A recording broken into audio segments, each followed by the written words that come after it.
us today for this important announcement regarding affordable housing in Detroit.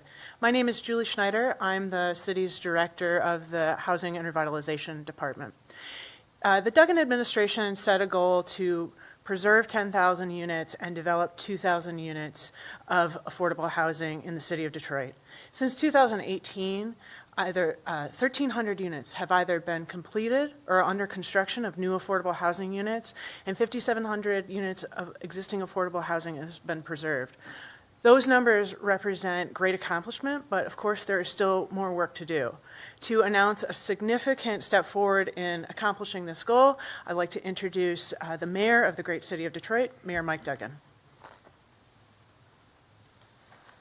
Thank you, Julie, and we're here today to celebrate our friends from KeyBank finding their way from Cleveland to the city of Detroit with this extraordinary contribution, with a $10 million contribution for the Detroit Housing for the Future Fund. They tied the Kresge Foundation for the second largest contribution that we've had. And we are continuing to be focused on the city that we want to build. I had a chance to talk to leaders in D.C. and New York who talked about the way gentrification forced longtime families out of Brooklyn, forced longtime families out of D.C. And they said if we had one thing to do over again, we'd like to rewind the clock. And before our property values started to take off, we would have acted then to preserve and build the affordable housing, not wait until the market had exploded and people were displaced. I'm very proud of the fact that in 8 years, in not one single case, have we lost affordable housing when the federal tax credits expired. In fact, we've had it happen in 5,700 units in this town, and all 5,700 got extended as affordable housing. They did not convert to market rate. They did not kick their long-term residents out. But affordable housing doesn't happen by accident. It takes an extraordinary amount of planning, and here's the problem, is that whether you are building affordable housing or housing for the wealthy, the construction costs are the same. You can't have a permanent low rental rate so that those of lower income can afford it unless somebody is subsidizing that difference. And that can be the federal government, that can be the state government, that can be city government, that can be the private sector. But what first Arthur Jemison, Donald Rencher, Julie Schneider have done is lead an effort to say nobody is going to be pushed out of this city because of our recovery. But you've seen what happened. We had 8,000 abandoned houses 8 years ago that have now been renovated and occupied by families. Property values have gone up across the city. If you own a house, it is great news. Your wealth has been increased significantly, and we want that. If you're a renter, it has made low-cost housing more difficult to find.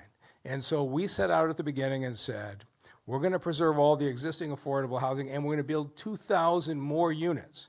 So if folks are pushed out of a neighborhood, there's another quality option for them staying right here in the city of Detroit, because we want to keep everybody here.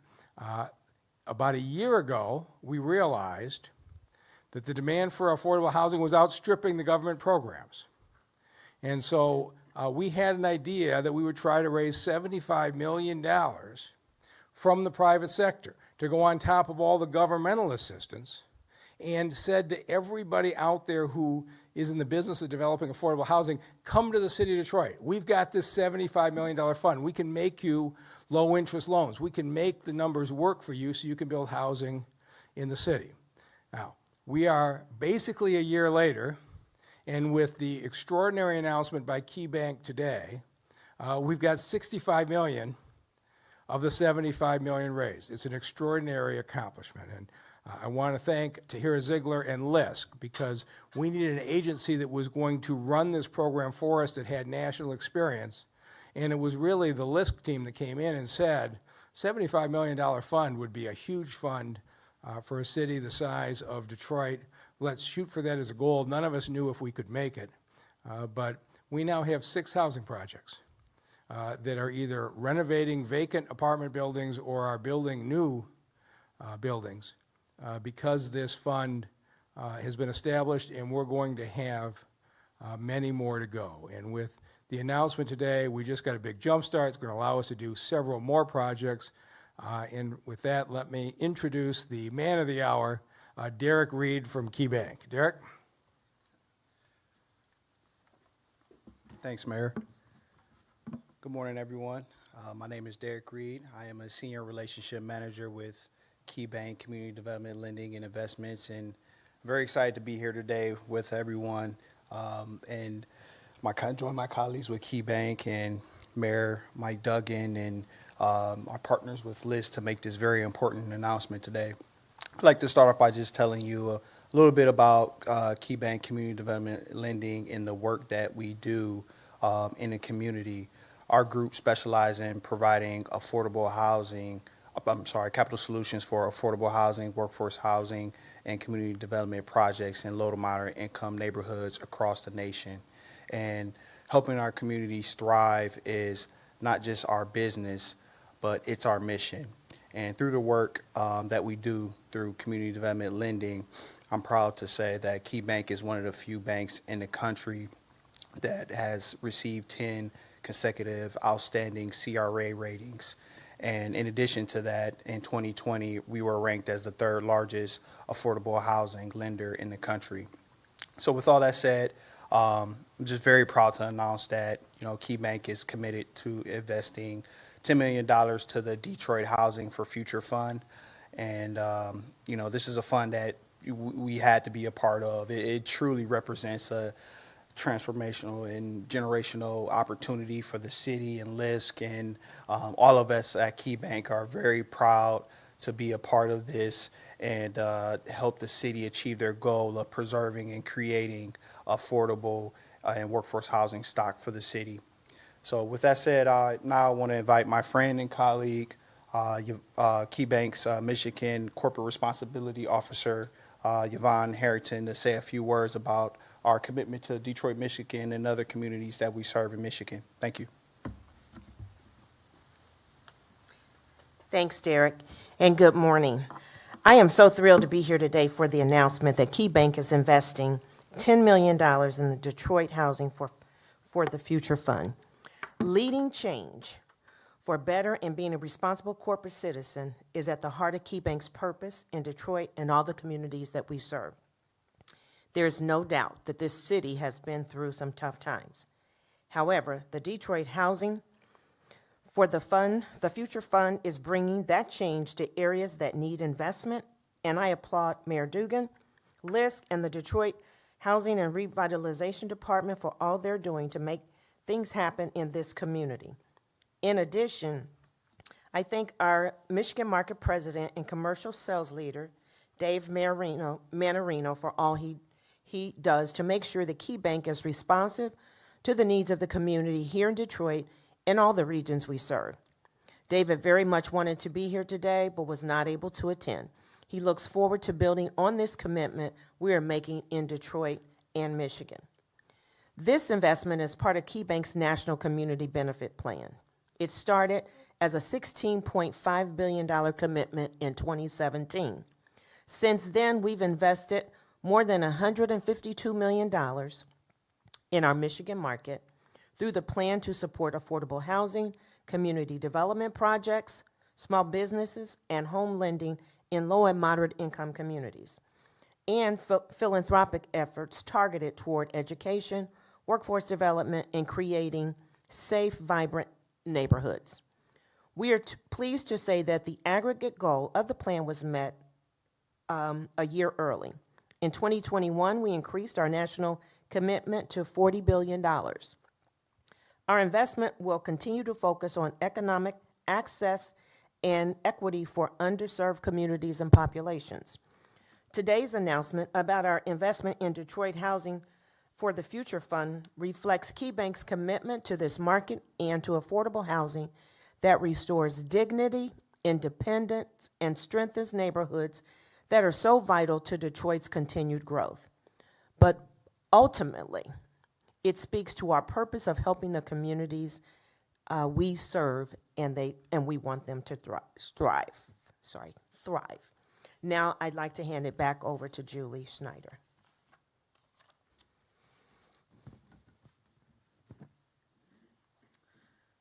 Before I introduce our next speaker, I just want to take a moment to thank those in the city who have been working to raise these dollars and establish this fund. Keegan Mahoney, Donald Rencher, Kelly Vickers, Vance Jackson, Karen Brown, thank you for all of your work that you've done to move all of this work forward. Of course, having contributions from a great partner like KeyBank is critical to accomplishing our goals, but so is the ability to deploy the funds. You have to have a great partner, and fortunately we have one. We have a local partner who is a national leader in these types of funds to deploy funding for affordable housing. With that, I'd like to introduce Tahira Ziegler of LISC, the Vice President for Midwest Programs.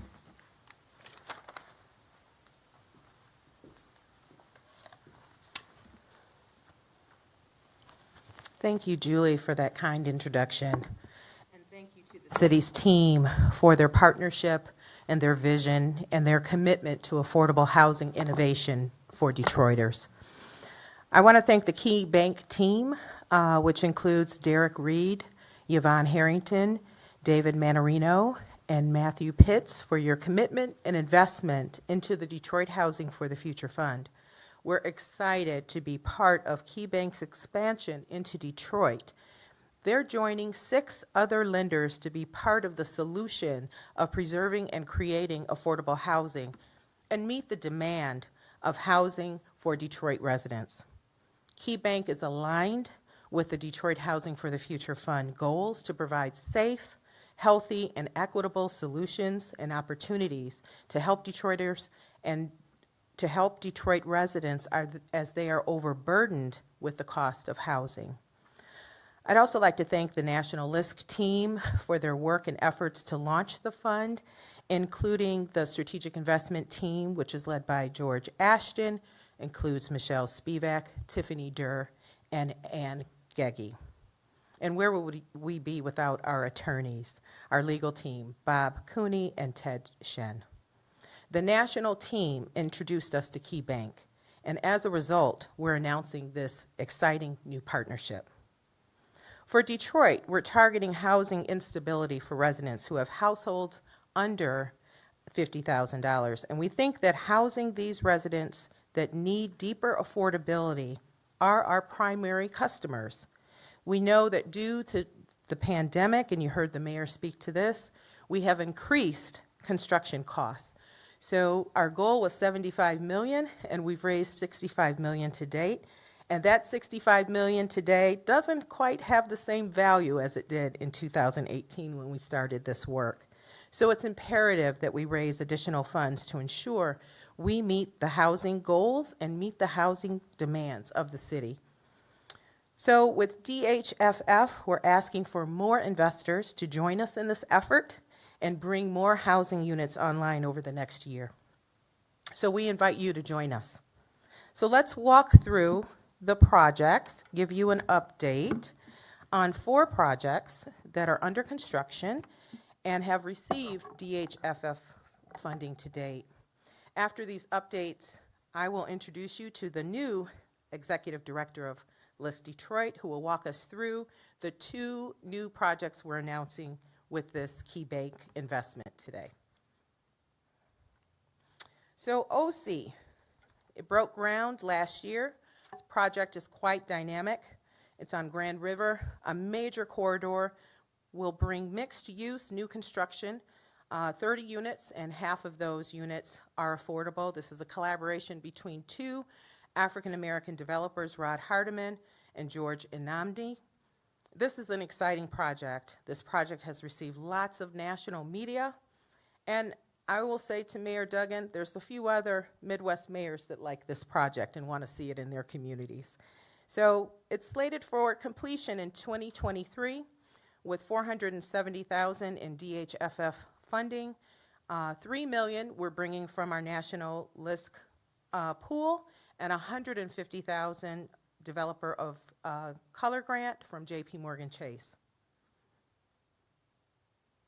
West Boston. This is a naturally occurring affordable housing project that we wanted to keep affordable. It serves households at 30 to 50% of the area median income. This project comes online from Develop Detroit and Sonia Mays and her team. We have a video online that highlights the residents of why this type of project is so important, because it is an anti-displacement project. It received $1.8 million in DHFF funding and has a March completion date. We're very excited to partner with Develop Detroit, which is an African-American-led organization. Dream Detroit, our largest development to date with 81 units to be completed this fall. It's over $20 million in terms of total development costs, and there are other CDFIs besides LISC and other partners in this financing stack. We all had to work together to get this big project over the finish line. DHFF provided $2.3 million in financing to keep over 50 of the units affordable. This is a big project, had many twists and turns during the construction process, but we're happy to announce our partnership on this project, which highlights green recycling, art and culture type live space. The Charlotte, closed with $2.6 million in DHFF financing, 28 units, a third of the units are affordable for residents at 60 to 80% area median income households. Opens this spring in Piety Hill on 2nd Avenue. Great preservation of this building and architecture. So Detroit, we have great buildings with great bones, and this is truly a testament to that.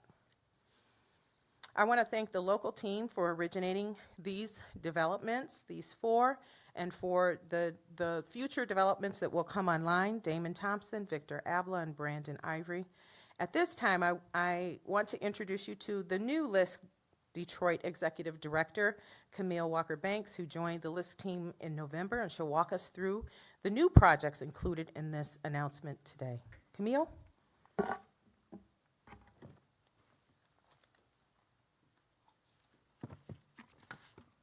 Thank you, Tahira. It is an honor to work in this capacity, in this role for my hometown, leading critical initiatives that result in equitable economic opportunities for all Detroiters. The Detroit Housing for the Future Fund's impact continues as more announcements of quality, affordable housing are occurring, such as the Bell Nord on Hendry Street. With 29 renovated and 5 new units, a $2.9 million investment. And the Weber Apartments on Hazelwood with 44 newly renovated units and a $4.4 million investment. Of the 6 projects that we've highlighted here today, 30% were led by developers of color. I must say that's quite impressive. There are 5 transformative construction projects in progress across Detroit, with 7 more in the queue for 2022 completion. So thank you, KeyBank, for the investment. Thank you, Mayor Duggan, for your commitment to providing affordable housing to Detroiters. It's an exciting time for Detroit, particularly those property owners with 10+ units and aspirations to invest in their neighborhoods. So to learn more about the DHFF program, go to the website at www.detroithousingforthefuturefund.org. And thank you. Mr. Mayor.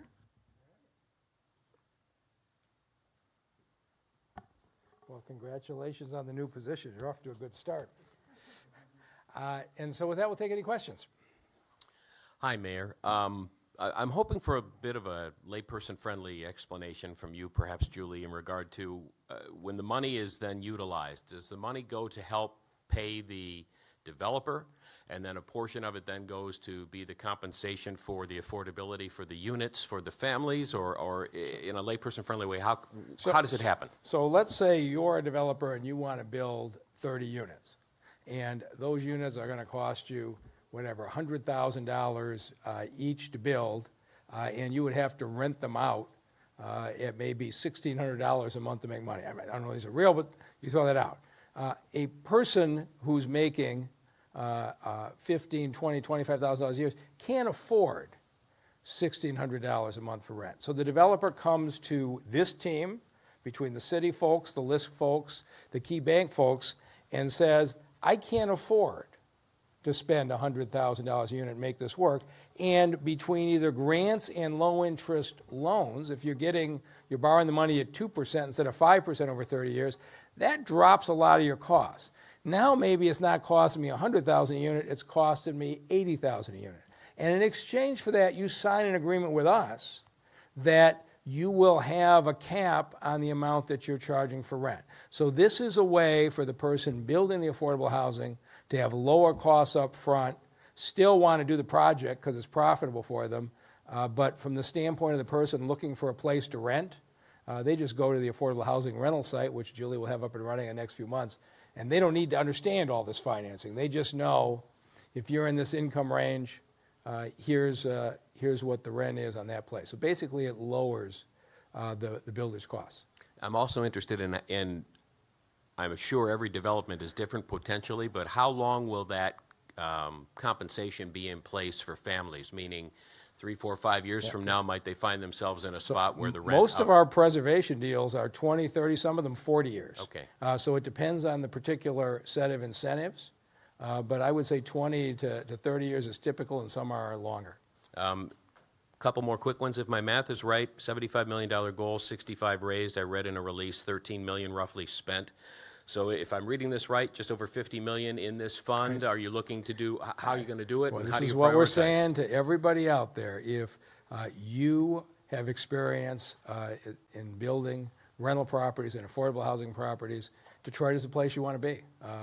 If you've gone back 8 years and somebody wanted help, it wasn't here. Nobody here knew what the letters CDFI stood for, whereas other cities were very actively using that kind of support. So right now, having LISC, which has just an enormously sterling national reputation in doing this, knowing that you're going to approach LISC, and LISC is going to take you through all of the various financing options with the city as its partner, it's an attractive place. So anybody out there who's thinking they want to do it, there's funding available in Detroit. The last one from me, appreciate your time, is how would you address demand in the community for these types of accommodations, and how much demand is there as best you can gauge? Yeah, the demand continues to rise. I mean, you go back 8 years, you could rent a house, a nice house in a neighborhood for $600 a month because there were no options. Everybody was leaving this city. Now people are coming back to the city. And so our goal is, okay, you might not be able to keep renting that house in East English Village you were renting 8 years ago, but we really have a quality apartment or townhouse for you to rent in a different neighborhood because we want to keep you in Detroit. And so the demand is going up, and that's why everybody here is working so hard. Thank you. All right, thank you all very much.